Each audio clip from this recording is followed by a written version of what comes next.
Hello friends, welcome to RK सोल्टेक coding interview question की series में। आज का क्वेश्चन है शिफ्टिंग लेटर्स। तो ये क्वेश्चन लीड कोड का क्वेश्चन है और स्ट्रिंग कैटेगरी का क्वेश्चन है, और साथ ही में ये जो क्वेश्चन है वो मीडियम क्वेश्चन है, मतलब कि इसकी जो डिफिकल्टी लेवल है वो मीडियम है। तो सबसे पहले क्वेश्चन क्या है वो देख लेते हैं। तो यहाँ पर हमें जो स्टेटमेंट दिया गया है वो कुछ इस तरह से है कि you are given a string S of lower case, मतलब कि हमें एक स्ट्रिंग दी जाएगी और साथ ही में ही हमारी स्ट्रिंग की लेंथ होगी उतनी लेंथ की हमें एक एरे दी जाएगी। तो अब हमें एक फंक्शन बनाना है या फिर कुछ इस तरह से कोडिंग करना है कि जैसे कि अगर वो कैरेक्टर हम वो फंक्शन के अंदर ऐड करें तो हमें रिटर्न में वो एक कैरेक्टर शिफ्ट मिलना चाहिए। जैसे कि यहाँ पे शिफ्ट ए है तो शिफ्ट होने के बाद वो बी हो जाता है, मतलब कि जो नेक्स्ट कैरेक्टर है वो यहाँ पर हमें रिटर्न करना है। ऐसे ही अगर टी है तो टी के बाद आता है यू, तो हमें यू रिटर्न करना है, और जेड है तो फिर जेड के बाद हमारा नेक्स्ट जो ए है वो रिटर्न करवा देना है। मतलब कि अगर एंड में हम पहुंच जाए कि एबीसीडी के लास्ट जो कैरेक्टर जेड है वहां पे पहुंच जाए तो हमें जो फर्स्ट लेटर है ए वो रिटर्न करवाना है। और सिर्फ यही नहीं है, अब जितनी भी हमें जो ये शिफ्ट एरे दी गई है उसकी जो लेंथ है उसके हिसाब से उसकी जो भी इंडेक्स होगी आई, उसमें से जो भी वैल्यू होगी, मतलब कि मान लीजिए वहां पर 3 हो सकती है, 4 हो सकती है, कुछ भी हो सकती है, तो उतने टाइम पे हमें वो जो हमारा कैरेक्टर स्ट्रिंग में होगा वो हमें शिफ्ट कराना है। ये क्वेश्चन को अंडरस्टैंड करने के लिए हम यहाँ पे एक एग्जाम्पल दिया गया है तो वो अंडरस्टैंड कर लेते हैं। जैसे कि हमें बताया गया था कि हमें एक स्ट्रिंग दी गई होगी, यहाँ पर हमें एबीसी की एक स्ट्रिंग दी गई है, साथ ही में हमें एक शिफ्ट की एरे भी दी गई होगी। तो उसमें 3, 5 और 9 ये इंडेक्स है और उसकी लेंथ और स्ट्रिंग की लेंथ दोनों ही इक्वल है, ये भी 3 और ये भी 3। तो अब उसका आउटपुट हमें कुछ आरपीएल देना है। तो ये आउटपुट किस तरह से आया तो उसका भी एक्सप्लेनेशन हमें नीचे ही दिया गया है। तो सबसे पहले हमें क्या करना है कि जो हमारी जो स्ट्रिंग है वो वहीं से स्टार्ट करना है। अब जो हमारी शिफ्ट में जो भी हमें इंडेक्स दी गई है उतने टाइम पे हमें वो जो जितनी भी लेंथ होगी वो स्ट्रिंग की, वो स्ट्रिंग के कैरेक्टर को हमें शिफ्ट करना है। तो यहाँ पर देख ले कि जो हमारा फर्स्ट है वो है ए और हमारी जो इंडेक्स है वो है 3। तो हम ए को 3 टाइम कन्वर्ट करके हमारी जो स्ट्रिंग मिलेगी वो मिलेगी डी, बी और सी। अब हम अगर शिफ्ट की नेक्स्ट इंडेक्स पे जाए यानी कि 1 पे जाए तब हमारे पास वैल्यू होगी 5। अब जो हमारी यहाँ पर स्ट्रिंग है उसमें से हम 2 एलिमेंट लें तो वो हो गए ए बी, लेकिन हमने उससे पहले भी हमारा जो ए है वो शिफ्ट कर दिया है, तो हमारी अभी जो हमारी स्ट्रिंग है वो है डी, बी और सी। तो अब हमें जो यहाँ पे डी बी है वो दोनों कैरेक्टर को 5 टाइम्स हमें शिफ्ट करना है, यानी कि डी को 5 टाइम और बी को भी 5 टाइम। तो अगर डी को हम 5 टाइम शिफ्ट करेंगे तो हमें मिलेगा आई, और बी को हम 5 टाइम शिफ्ट करेंगे तो हमें मिलेगा जी। तो अब हमारी जो नेक्स्ट स्ट्रिंग क्रिएट होगी यहाँ पे शिफ्ट की जो इंडेक्स है उस हिसाब से हमें रिपीट करने के बाद हमें जो स्ट्रिंग मिलेगी वो होगी आई, जी और सी, और ये अभी हमारी करंट स्ट्रिंग है। अब हम हमारे लास्ट जो इंडेक्स है 9 उस पे जाएंगे तो हमें जो भी हमारी जितनी है जो भी हमारी स्ट्रिंग होगी उन सभी स्ट्रिंग के सभी कैरेक्टर को हमें 1 बाय 1 इटरेट करना पड़ेगा। तो अभी हमारी जो स्ट्रिंग है वो है आईजीसी, क्योंकि सबसे पहले हमें इनपुट में एबीसी मिली थी, लेकिन हम जो हमारी स्ट्रिंग है उसको शिफ्ट करते करते अभी हमारे पास इनपुट में है आईजीसी। अब उसमें आई को हम 9 टाइम शिफ्ट करेंगे तो वो हो जाएगा आर, जी को 9 टाइम शिफ्ट करेंगे तो पी हो जाएगा, और सी को 9 टाइम करेंगे तो एल हो जाएगा, और जो भी हमें आउटपुट लास्ट में मिलेगा वो हमारा आंसर होगा। तो ये क्वेश्चन कुछ इस तरह से है, जो भी हमें शिफ्ट में वैल्यूज मिल रही है उतने टाइम हमें वो इंडेक्स से लेके जितनी भी हमारी स्ट्रिंग है वो सारे कैरेक्टर को उतने टाइम हमें शिफ्ट करना है। मान लीजिए अगर यहाँ पर इसके बाद भी कोई एक एलिमेंट होता तो ये पूरी जो स्ट्रिंग है वो हमें जितनी वो लेंथ दी गई है उतने टाइम हमें वो कैरेक्टर्स को शिफ्ट करवाना है। तो ये तो पूरा क्वेश्चन था, ये क्वेश्चन हमने अंडरस्टैंड कर लिया। अगर अभी तक आपने ये क्वेश्चन सोल्व नहीं किया है तो आप सबसे पहले जाके लीड कोड पे सोल्व करके अपने हिसाब से खुद ट्राई भी कर सकते हो, जिससे क्या होगा कि आप खुद से भी प्रिपेयर कर सकते हो या अपना कुछ लॉजिक भी बिल्ड कर सकते हो। तो ये क्वेश्चन की लिंक मैंने डिस्क्रिप्शन में डाल दी है, तो आप वहां से जाके वो एक्सेस कर सकते हो। और अगर क्वेश्चन आपने पहले भी ट्राई कर दिया है लेकिन कोई डाउट या कुछ भी है तो आप वो हमें कमेंट में बता सकते हो। और अभी के लिए हम इसका जो सॉल्यूशन है वो देख लेते हैं। तो सबसे पहले ये जो सॉल्यूशन है उसका हम ब्रूट फोर्स सॉल्यूशन देखेंगे। तो हम ब्रूट फोर्स सॉल्यूशन के लिए हम कुछ वैल्यूज ले लेते हैं, जैसे कि हमारी जो स्ट्रिंग होगी वो ABC ले लेते हैं, और हमारी जो शिफ्ट की एरे होगी वो ले लेते हैं 3, 5 और 9, जो कि अभी हमने एग्जांपल में देखी थी। तो अब जो हमारा ब्रूट फोर्स सॉल्यूशन है वो कुछ इस तरह से होगा कि जैसे हमें जो क्वेश्चन दिया है उस पर से ही ब्रूट फोर्स सॉल्यूशन हम क्रिएट कर देते हैं कि हमें क्या करना है कि शिफ्ट की जो भी इंडेक्स होगी उतने टाइम पे जो भी इंडेक्स से लेके जितने भी कैरेक्टर होंगे वो हमें शिफ्ट करवाने हैं। तो हम क्या करेंगे कि सबसे पहले जो शिफ्ट है उसका फॉर लूप घुमाएंगे और 1 बाय 1 जो भी हमारी इंडेक्स है उसकी वैल्यू हम लेते जाएंगे।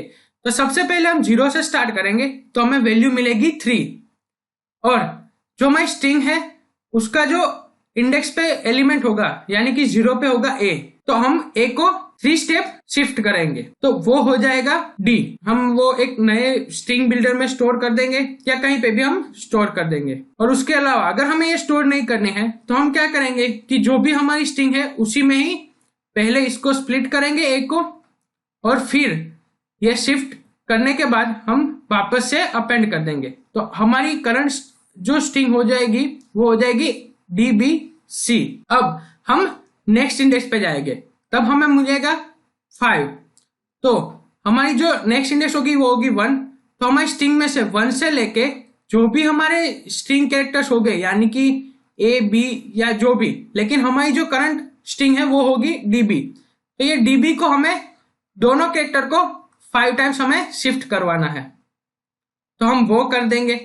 उसके बाद जो भी हमें स्ट्रिंग मिलेगी उसको हम नेक्स्ट इंडेक्स यानी कि जो पूरी हमें स्ट्रिंग मिलेगी उसको हम 9 टाइम हम शिफ्ट कराएंगे, और एट द एंड जो भी हमारा आउटपुट होगा वो हम रिटर्न करवा देंगे। तो ये हमारा ब्रूट फोर्स सॉल्यूशन है जिसमें हम हमारी जो शिफ्ट एरे है उसकी इंडेक्स के हिसाब से वैल्यू लेके जो हमारी स्ट्रिंग है उसके कैरेक्टर को शिफ्ट कर रहे हैं। अब ये जो ब्रूट फोर्स सॉल्यूशन हुआ उससे हमारा जो आउटपुट आने वाला है वो हमारा करेक्ट आंसर तो है ही, लेकिन जब हम कहीं पे भी कोडिंग कर रहे हैं तो उस टाइम पे हमें ऑप्टिमाइज सॉल्यूशन फाइंड आउट करना होता है, जिससे कि टाइम कॉम्प्लेक्सिटी और स्पेस कॉम्प्लेक्सिटी दोनों ही कम हो जाए। ये जो ब्रूट फोर्स सॉल्यूशन है उसको हम ऑप्टिमाइज सॉल्यूशन में किस तरह से कर सकते हैं, तो इसका कुछ ऑप्टिमाइज सॉल्यूशन भी हम देख लेते हैं। तो इसका ऑप्टिमाइज सॉल्यूशन किस तरह से होगा, तो जैसे कि अभी हमने ब्रूट फोर्स सॉल्यूशन में देखा कि हम 1 बाय 1 सारे जो कैरेक्टर है उसको जितनी भी इंडेक्स है उसकी वैल्यू के हिसाब से हम शिफ्ट कर रहे हैं। तो उस हिसाब से हम देखें तो ये जो हमारा A है वो सबसे पहले तो 3 टाइम वो शिफ्ट हुआ तो वो हो गया था D। अब हम जब नेक्स्ट इंडेक्स पे आए तब हमारे पास था DBC, और उसमें से हमने दोनों को फिर से 5 टाइम शिफ्ट किया। तो मतलब कि जो हमारा A है फर्स्ट एलिमेंट है वो हमारी इंडेक्स के सारे जो वैल्यू है उतनी टाइम वो शिफ्ट हुआ। तो हम ऑप्टिमाइज सॉल्यूशन के टाइम पे कुछ ऐसा करें कि हमें पता चल जाए कि ये जो ABC यानी कि जो स्ट्रिंग है उसके सारे कैरेक्टर को हमें एक टाइम पे कितनी बार शिफ्ट करवाना है। तो ये जो हमारा सॉल्यूशन होगा वो ऑप्टिमाइज भी हो जाएगा, और हम डायरेक्ट ही जितने जो कैरेक्टर है उसमें 1 टाइम हम रन करके उतने शिफ्ट कर देंगे और हम डायरेक्ट ही आउटपुट दे सकते हैं, जिससे कि हमारे जो स्प्लिट करना है या फिर जो भी हम एरे में कन्वर्ट करें, हम स्ट्रिंग के साथ जो भी ऑपरेशन करने वाले हैं वो सिर्फ 1 टाइम ही हो, और साथ ही में हमें जो काउंट मिलने वाला है वो भी 1 टाइम ही हो।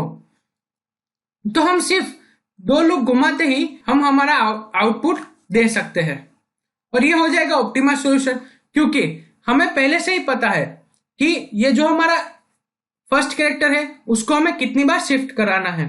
तो हम बार बार हर बार जितनी बार हम वैल्यू देखें उतनी बार वो फर्स्ट कैरेक्टर को शिफ्ट करने के बजाय सिर्फ एक ही बार में वो कैरेक्टर को शिफ्ट करके उसकी वैल्यू हम सेव कर लेंगे और एट द एंड हम वो रिटर्न कर देंगे। तो ये हमारा ऑप्टिमाइज सॉल्यूशन था। लेकिन यहाँ पे हमें कुछ कॉर्नर केसेस भी मिलेंगे, जैसे कि मान लीजिए कि कोई ऐसा एलिमेंट है, x है या y है या z है, तब हमें जो शिफ्ट करना होगा वो हम किस तरह से करेंगे, और जो शिफ्ट का फंक्शन होगा वो भी किस तरह से बनाएंगे। तो जैसे कि हमें पता है कि हम जो हमारे a है उसकी ASCII वैल्यू लेके हम फिर उसमें हम हमारी जो वैल्यू है वो प्लस करके हम वो शिफ्ट कर सकते हैं। तो मान लीजिए कि a है, उसमें अगर हम 3 डायरेक्टली प्लस कर देंगे और फिर उसको कैरेक्टर से हम कन्वर्ट कर देंगे तो हमें आउटपुट में d मिल जाएगा। तो यहाँ पर एक कॉर्नर केस ऐसा भी होगा कि जैसे अभी हमने देखा था कि एक्स वाई जेड है, तो फिर उसको शिफ्ट कैसे करेंगे। मान लीजिए यहाँ पर जेड हमें मिला और अगर हमने प्लस करके 3 कर दिया तो उस टाइम पे ASCII वैल्यू के हिसाब से कोई डिफरेंट ही सिंबल या कुछ और प्रिंट होगा, जबकि हमें तो वहां पे z+3 यानी कि हमें c प्रिंट करवाना है। तो उस टाइम पे हमें पता कैसे चलेगा। तो हम क्या करेंगे कि जब शिफ्ट करेंगे तो वो शिफ्ट हो जाने के बाद जो हमारी ASCII वैल्यू है उसको चेक करेंगे कि वो z से बड़ी है या नहीं। अगर वो बड़ी होगी तो उस टाइम पे हम जो हमारी जो वैल्यू है अल्फाबेट की उतनी माइनस कर देंगे। तो जैसे कि हमें पता है कि हमारे अल्फाबेट्स है वो 26 है, तो जो भी हमारी वैल्यू यहाँ पर लास्ट में होगी उसमें से हम 26 माइनस कर देंगे तो वो हमारी जो भी एबीसी के हिसाब से वो कन्वर्ट हो जाएगी। तो ये हमारा शिफ्ट का फंक्शन होगा। तो हमने यहाँ पर सारे कॉर्नर केसेस भी चेक कर लिए और ये शिफ्ट किस तरह से करना है वो भी देख लिया। अब ये कोड को हम जावा में किस तरह से इंप्लीमेंट करते हैं वो देखेंगे, लेकिन उससे पहले अगर अभी तक आपने वो कोड इंप्लीमेंट नहीं किया है तो आप जाके अपने आप खुद से ही पूरा लॉजिक जो है उसका इस्तेमाल करके आप कोड करके ट्राई करें। हो सकता है आप ये कोड करने में अब एबल भी हो चुके हो। अगर आपको कोई दिक्कत आती है तो आप वापस आके यहां से कंटिन्यू करके आप जावा का कोड देख सकते हो।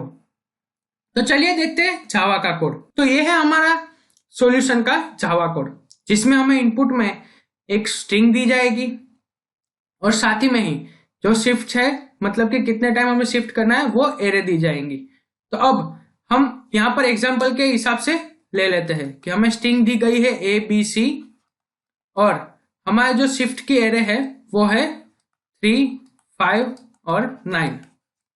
अब जो हमारी स्ट्रिंग है सबसे पहले हम चेक करेंगे कि अगर नल है या फिर उसकी लेंथ 0 है तो हम रिटर्न जो भी स्ट्रिंग है वही कर देंगे। तो यहाँ पर हमारी जो स्ट्रिंग है उसकी जो लेंथ है वो है 3 और वो नल भी नहीं है, तो ये लूप हमारे लिए कोई काम का नहीं होगा। तो हम नेक्स्ट लूप में आएंगे।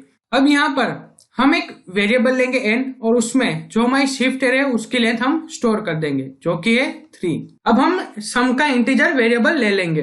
वो हम इसलिए लेंगे कि जब हम ये हमारी शिफ्ट के हिसाब से कितनी बार हमारा जो कैरेक्टर है वो हमें शिफ्ट करना है वो हम काउंट करेंगे, उसके लिए हमें वो सम हेल्पफुल रहेगा।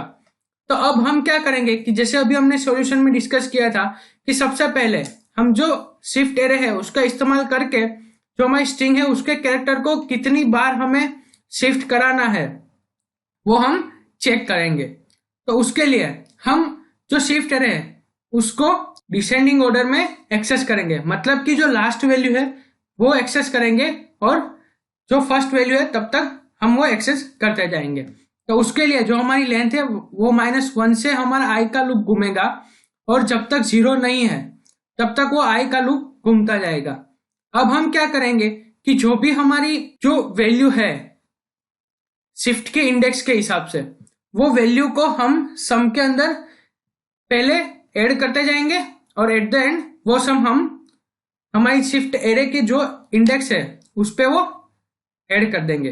तो मान लीजिए कि सबसे पहले हमारा जो लास्ट इंडेक्स पे हमारा जो सम है वो होगा 9 और हमारा जो सम है वो है अभी 0। तो अब मान लीजिए कि 0 + 9 जो हो जाता है 9। अब उसको हमने मॉड्यूलो 26 कराया है। वो क्यों कराया है? जैसे कि हमें पता ही है कि वो अल्फाबेट है, तो शायद तक अगर वो वैल्यू के साथ प्लस हो जाने के बाद हो सकता है कि वो 26 से बढ़ जाए। तो उस टाइम पे अगर हम मॉड्यूलो 26 कराएंगे तो जो भी हमारी रिमाइंडर बचेगी उतने टाइम ही हमें वो एलिमेंट शिफ्ट कराना पड़ेगा। तो वो कुछ इस तरह का केस हुआ जो केस हमने XYZ और उस टाइम पे हमने वो देखा था। तो अब हम 9 मॉड्यूलर 26 करेंगे तो हमारे पास रिमाइंडर बचेगी 9। तो अभी जो हमारा सम होगा उसमें वैल्यू होगी 9। तो वो हम जो हमारी इंडेक्स है उसके ऊपर अपडेट कर देंगे। अब हम नेक्स्ट इटरेशन पे आएंगे जो कि यहाँ पर है वैल्यू 5। अब हमारा ऑलरेडी जो सम है वो है 9 प्लस हम करेंगे 5 तो वो हो जाएगा 14। अब हम 14 को 26 से मॉड्यूल करेंगे तो अब हमारे पास रिमाइंडर होगी 14। तो हम यह 5 की जगह पे हम यहाँ पर 14 स्टोर कर देंगे। हम नेक्स्ट इटरेशन घुमाएंगे और यहाँ पर हमें मिलेगा 3। तो अभी हमारा सम है 14 प्लस हम करेंगे 3 तो हमें मिलेगा 17 और वो रिमाइंडर करने के बाद हमें मिलेगा 17। तो हम 3 की जगह पे यहाँ पे 17 स्टोर कर देंगे। तो अब जो हमारी जो शिफ्ट होगी वो हमारी जो एरे है वो अब हमें कुछ इस तरह से मिली है कि जो भी हम इंडेक्स पे है सेम कैरेक्टर को हमें उतनी बारी शिफ्ट कराना है। तो वो इस तरह से ही हुआ जैसे कि हमने वो देखा था कि हम ए को ये तीनों जो वैल्यू है उतने हिसाब से हम शिफ्ट करा रहे थे। तो ये प्लस करेंगे 3 + 5 + 9 तो हमें 17 ही मिलेंगे। तो वो ही हमने यहाँ पे इंप्लीमेंट किया है। लेकिन हमने जो शिफ्ट एरे है उसको रिवर्स में हमने एक्सेस किया है और उससे क्या हुआ है हमें जो कितनी बार शिफ्ट करना है और वो सम करना है वो इजीली यहाँ पर हो चुका है। अब हम क्या करेंगे कि ये जो स्ट्रिंग है उसको हम कैरेक्टर एरे में कन्वर्ट कर देंगे और जो हमारी शिफ्ट एरे में हमारी वैल्यू है उसको 1 by 1 एक्सेस करके जो हमारे कैरेक्टर एरे है उसको हम शिफ्ट करते जाएंगे। तो यहाँ पर जो हमारा लूप घूमेगा वो अब हमारी जो शिफ्ट एरे उसकी लेंथ का ही घूमेगा। लेकिन उसके अंदर हम क्या करेंगे कि हमारी जो शिफ्ट की इंडेक्स है उसको हम प्लस करते जाएंगे। जैसे कि मैंने बोला था कि अगर आप ए में +3 करोगे तो वो डी ही मिलेगा, लेकिन आपको उसको केर में कन्वर्ट करना पड़ेगा। और हमने अभी जो है वो हमने कैरेक्टर एरे में कन्वर्ट किया हुआ है तो हम ऐसे ही ऐड करें और अगर वो कैरेक्टर में कन्वर्ट हो जाएगा तो वो डी मिलेगा। ये हम आस्की वैल्यू जो होती है उसके हिसाब से हम वर्क कर रहे हैं। अब जैसे कि हमने यहाँ पर देखा कि हमारी जो शिफ्ट की इंडेक्स होगी वो स्टार्टिंग में 0 होगी तो 0 पे हमें मिलेगी 17। अब हम जो स्ट्रिंग एरे है उसके एरे में से देखेंगे तो वहां पर ए है तो हम ए में 17 ऐड कर देंगे तो हमें जो वैल्यू मिलेगी वो होगी आर। अब यहां पर हम चेक करेंगे कि जो आर है वो जेड से बड़ी है या नहीं। तो जैसे कि देख ले कि आर है वो जेड से बड़ी नहीं है तो हम कुछ नहीं करेंगे।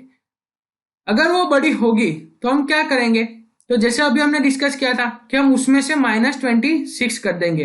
ये -26 इसलिए किया गया है क्योंकि अल्फाबेट के जो भी वैल्यू है उसकी लेंथ है 26। हम यहाँ पर 26 की जगह पे डायरेक्ट ही जेड भी माइनस कर सकते हैं, लेकिन 26 के क्या होगा कि जो अल्फाबेट की लेंथ है उतने हिसाब से वो माइनस होगा और वो हम आस्की वैल्यू पे ऑपरेशन कर रहे हैं तो वो हमें रिमेंबर भी नहीं करना पड़ेगा। आप इसकी 26 की जगह पे जेड भी माइनस कर सकते हो, दोनों में आउटपुट सेम ही रहेगा। अब हम नेक्स्ट इटरेशन पे जाएंगे, यहाँ पे हमें मिलेगा 14 तो हम बी में 14 शिफ्ट कराएंगे तो वो मिलेगा हमें पी। अब हम नेक्स्ट इटरेशन पे जाएंगे तो हमारा होगा सी में हम 9 ऐड करेंगे तो वो हो जाएगा एल जो कि हमारा आउटपुट। तो अब जो हमारी स्ट्रिंग एरे मिलेगी उसमें एबीसी की जगह पे आरपीएल होगा तो हम क्या करेंगे कि हम वो स्ट्रिंग न्यू क्रिएट करके वो हम रिटर्न करवा देंगे। तो ये हमारा हो जाएगा ऑप्टिमाइज सॉल्यूशन। लेकिन हम यहाँ पर 2 लूप घुमा रहे हैं तो क्या ऐसा नहीं हो सकता कि सिर्फ एक ही लूप घुमाए और सारा का सारा वर्क कर दे? तो उससे क्या होगा कि हमारी जो टाइम कॉम्प्लेक्सिटी है वो भी कम हो जाएगी। तो हम क्या करते हैं कि जब हम यहाँ पे शिफ्ट कर रहे हैं तो वो सम में स्टोर करने के साथ ही साथ हम वो डायरेक्टली हम जो कैरेक्टर है उसको भी इटरेट कर देते हैं। तो क्या होगा कि उससे हमारा जो फॉर लूप है वो एक ही बार घूमेगा और साथ ही में ही जो हमारा कैरेक्टर है वो भी शिफ्ट हो जाएंगे। तो जैसे हम ये शिफ्ट का काउंट करने के लिए एक बार लूप घुमाते हैं वो भी नहीं करना पड़ेगा और उसके बाद हम कैरेक्टर शिफ्ट करने के लिए दूसरी बार लूप घुमा रहे हैं ये वाला तो वो भी हमें नहीं करना पड़ेगा और सिर्फ एक ही लूप में दोनों काम हो जाएंगे। तो वो कोडिंग के थ्रू किस तरह से करते हैं वो देख लेते हैं। तो ये है हमारा मेन ऑप्टिमाइज सॉल्यूशन। तो जो कि दिखने में ही छोटा दिख रहा है, कोडिंग भी बहुत कम करना पड़ रहा है और साथ ही में आउटपुट सेम ही दे रहा है।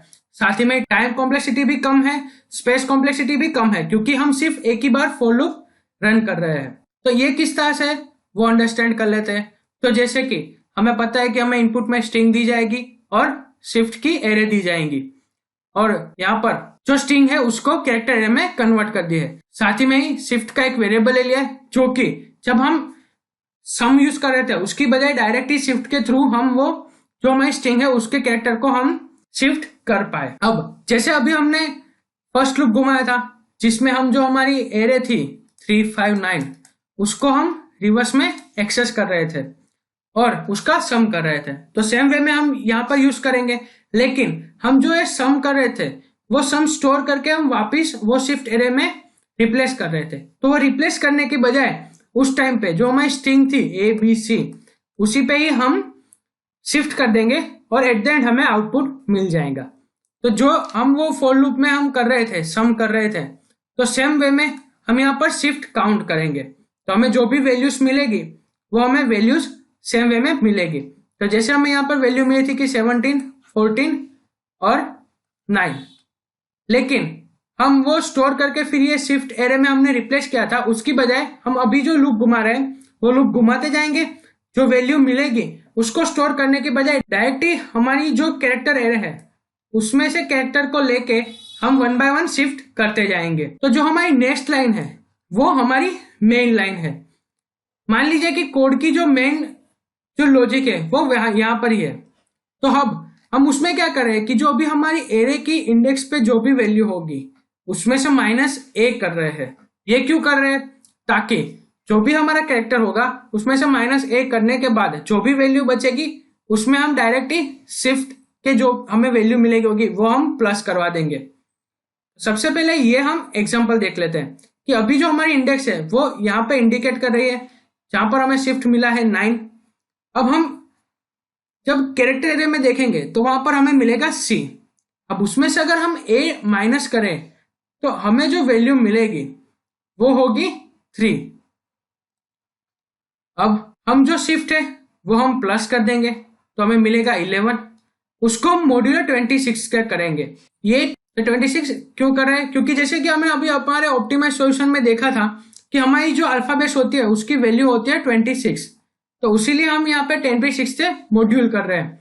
और जो भी एट द एंड हमें रिमाइंडर मिलेगी, इनकेस यहाँ पर हम देखें तो हमारे पास रिमाइंडर होगी 11, तो वो हम वापिस ए में हम प्लस कर देंगे, तो अब हमारा आउटपुट होगा L।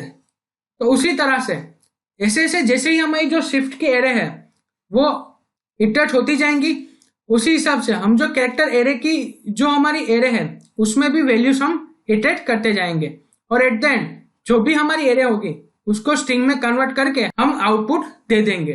तो यह था हमारा ऑप्टिमाइज सॉल्यूशन, जिसमें हमने जो हमारे स्ट्रिंग थे उसको हमने शिफ्ट किया, हमने उसका ब्रूट फोर्स सॉल्यूशन भी देखा ऑप्टिमाइज सॉल्यूशन, जिसमें हमने स्ट्रिंग के सारे कैरेक्टर को हमने इटरेट किया और वो भी सिर्फ एक ही बार लूप घुमा के, जिससे हमारी टाइम कॉम्प्लेक्सिटी भी कम हो गई और स्पेस कॉम्प्लेक्सिटी भी कम हो गई। अगर आपके पास इससे कोई रिलेटेड या फिर इससे अच्छा कोई लॉजिक है तो आप वो कमेंट करके हमें बता सकते हैं, ताकि वो औरों को भी हेल्पफुल हो सकते हैं। साथ ही में अगर आपको ये कोड प्रैक्टिस करनी है तो जैसे कि मैंने पहले भी बताया था कि लिंक में डिस्क्रिप्शन में दे दिए, तो आप वहां पे जाके भी प्रैक्टिस कर सकते हो। तो बस आज के वीडियो में इतना ही। अगर वीडियो पसंद आई हो तो लाइक करें, अपने दोस्तों के साथ शेयर करें और चैनल को सब्सक्राइब करें। हम मिलेंगे ऐसे ही वीडियो के साथ, तब तक के लिए bye, have a good day.